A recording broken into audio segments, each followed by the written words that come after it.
की ज्या गद्दारांनी गद्दारी केली त्यांच्या तोंडावर चप्पल मारली आहे। ताईसाहेबांनी या मागच्या खासदारच्या निवडणुकीमध्ये कधीही जातीपातीचं राजकारण केलं नाही। सर्वप्रथम ताईसाहेबांनी सांगितलं होतं, मी जोपर्यंत मराठा समाजाला आरक्षण मिळत नाही तोपर्यंत भेटा बांधणार नाही। प्रत्येक वेळेस ताईसाहेबांची हीच भूमिका राहिलेली आहे। परंतु या बीड जिल्ह्याच्या जनतेने, ठराविक जनतेने ताईसाहेबाला विरोध करून पाडलं। परंतु आता भारतीय जनता पार्टीच्या शीर्ष नेतृत्व केंद्रात असेल किंवा राज्यात असेल, कारण मी ताईसाहेबाला निवडून विधान परिषदेला दिलेला आहे। तर या सर्व अध्यक्ष असतील त्यांचं मी हे करतो। विधान परिषदेवरती तिकीट मिळालं आहे आणि बीड शहरामध्ये बीड भाजपाचे कार्यकर्ते जल्लोष करत आहेत। कशा पद्धतीने हे आनंद साजरा करतायत आपण कार्यकर्त्यांना जाणून घेऊया। काय करायला सांगितलं तुम्हाला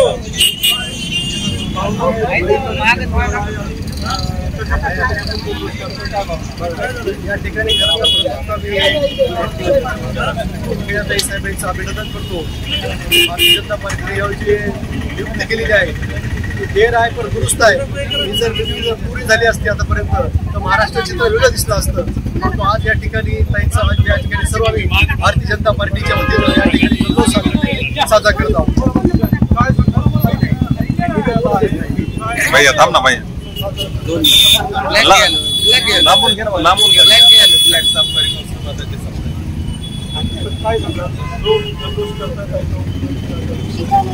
सर्वप्रथम या ठिकाणी ताईंना उमेदवारी मिळाल्याबद्दल सर्व भारतीय जनता पार्टी बीड मधील तमाम ताईच्या निष्ठावंत कार्यकर्त्यांच्या वतीनं ताईंचं अभिनंदन करतो। या ठिकाणी ताईंना पक्षाने जी संधी दिलेली आहे ती पक्षाच्या दृष्टीने फार महत्वाची होती आणि ती त्यांनी योग्य पद्धतीने ताईंना दिलेली आहे।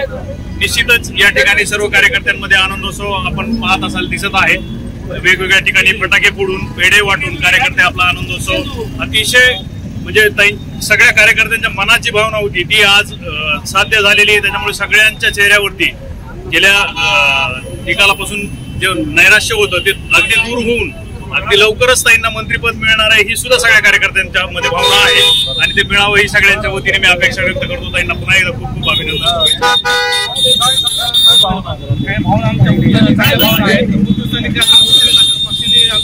न्याय दिला परंतु आम्ही बहुत सारा आम्ही बाकी आहे। काही मंत्री झाल्यानंतर आम्ही ह्याच्या पक्ष मोठा जल्लोष या ठिकाणी करणार। सगळ्यात आधी ताईसाहेबांचं आणि पूर्ण जनतेचं अभिनंदन करते आणि दुसरं असं म्हणते की ज्या गद्दारांनी गद्दारी केली त्यांच्या तोंडावर चप्पल मारली आहे।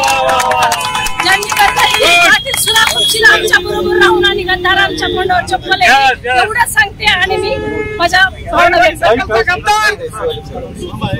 खरं तर आमच्याकडे शब्द नाहीत। आमच्या संघर्षाचा 10 वर्षाचा जो काळ होता तो या उजाळ्याने अगदी आनंदून गेलेला आहे। जो 10 वर्षाचा संघर्ष ताईंनी केला होता त्या पक्षालाही त्याची जाण होती, त्या कार्याची, त्या कर्तृत्वाची, त्या नेतृत्वाची, त्या दातृत्वाची आणि या सगळ्यांची आज आम्हाला आनंदाची पावती मिळालेली आहे। लवकरच आम्ही मंत्रिपदाची शपथ घेतील हा विश्वास आम्हा सर्व कार्यकर्त्यांना आहे। जी 4 जून पासून त्या आजपर्यंतच्या आमच्या कार्याची जी कुठेतरी मरगळ आली होती ती मरगळ गेली आणि पक्षालाही ताईच्या कार्याची दखल घ्यावी लागली कारण ताईचं कार्य तितकं योग्य आणि प्रामाणिक आहे। त्यामुळे हा जो आनंद उत्सव फक्त प्रामाणिक कार्यकर्त्यांचा, असे गद्दार येतील आणि जातील पण आमचे आनंदोत्सव त्याच्याही पेक्षा आनंदाने साजरे होतील।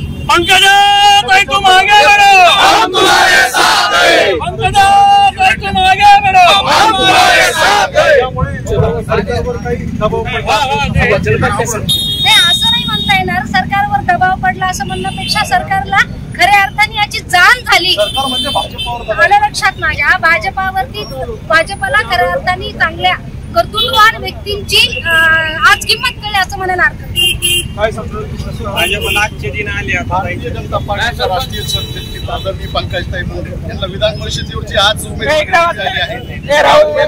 बीड जिल्ह्यातल्या सर्व जाती धर्मातल्या लोकांना आज आनंद झाला।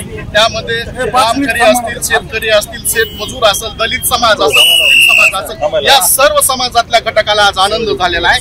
आणि जी लोकसभेमध्ये जी आम्हाला हार मानावं लागली येणाऱ्या विधानसभेमध्ये आम्ही त्याची पूर्णपणे भरून काढण्याचा आदरणीय पंकजताईच्या माध्यमातून बीड जिल्हा करेल एवढीच या प्रसंगी मी आपल्याला सांगू इच्छितो। आणि बीड जिल्ह्यामध्ये फार फार आनंदी आज वातावरण आहे। या ठिकाणी जे आंदोलन पाठीमागे भाजपवरती काही परिणाम झाला आणि त्यानंतर नाही, त्या आंदोलन जरी झालेलं असलं तर त्याचा आणि त्या आंदोलनाचा आणि भारतीय जनता पार्टीच्या उमेदवाराचा कुठल्याही प्रकारचा काही संबंध नाही.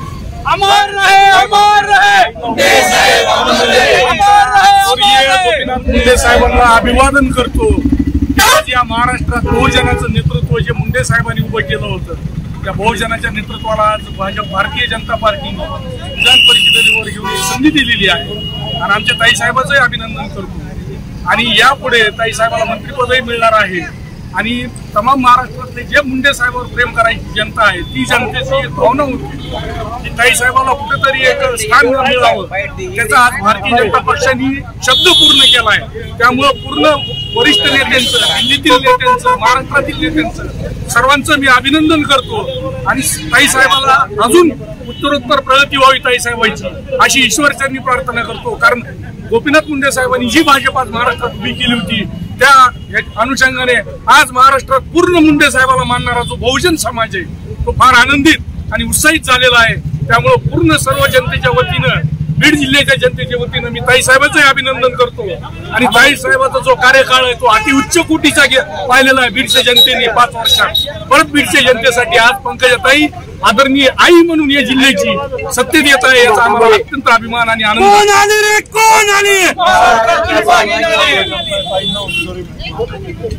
सर्वप्रथम पंकजाताई साहेब या महाराष्ट्राच्या बहुजन कल्याण, उपेक्षित, शोषित, पीडित, वंचित, दुर्लक्षित घटकासाठी अहोरात्र काम करणारे नेते आहेत. ज्यावेळेस पंकजाताई साहेब या बीड जिल्ह्याच्या पालकमंत्री होत्या त्यावेळेस त्यांनी कशा प्रकारे जिल्ह्यासाठी निधी आणला, कशा प्रकारे विकास केला. ताई साहेबांनी या मागच्या खासदारच्या निवडणुकीमध्ये कधीही जातीपातीचं राजकारण केलं नाही. सर्वप्रथम ताई साहेबांनी सांगितलं होतं मी जोपर्यंत मराठा समाजाला आरक्षण मिळत नाही तोपर्यंत भेटा बांधणार नाही. प्रत्येक वेळेस ताई साहेबांची हीच भूमिका राहिलेली आहे.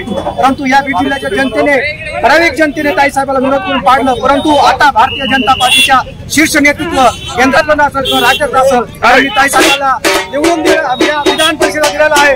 तर या सर्व अध्यक्ष आहेत त्यांचं मी हे करतो. ताई साहेब या बीड जिल्ह्याच्या विकास खंड आहेत आणि आम्हाला खात्री आहे या ताई साहेब बीड जिल्ह्याचा विकास करतील आणि पुन्हा सर्व उपेक्षित त्यांना न्याय देण्यासाठी ताई साहेब प्रयत्न करणार आहेत. ताई साहेबांच्या पराभूत झाल्यानंतरच्या बीड जिल्ह्यातील कार्यकर्त्यामध्ये मरगळ आलेली होती. आता आज ताई साहेबाला विधान परिषद घेतल्यानंतर सगळी फरक गेली आहे आणि ताई साहेब नक्कीच या महाराष्ट्राचे मंत्री होतील आणि पुन्हा पालकमंत्री असं जसं काम केलं त्याच प्रकारचं काम या ताई साहेब या पुन्हा करतील आणि या बीड जिल्ह्याला सुजलाम सुफलाम करण्याचे काम करतील.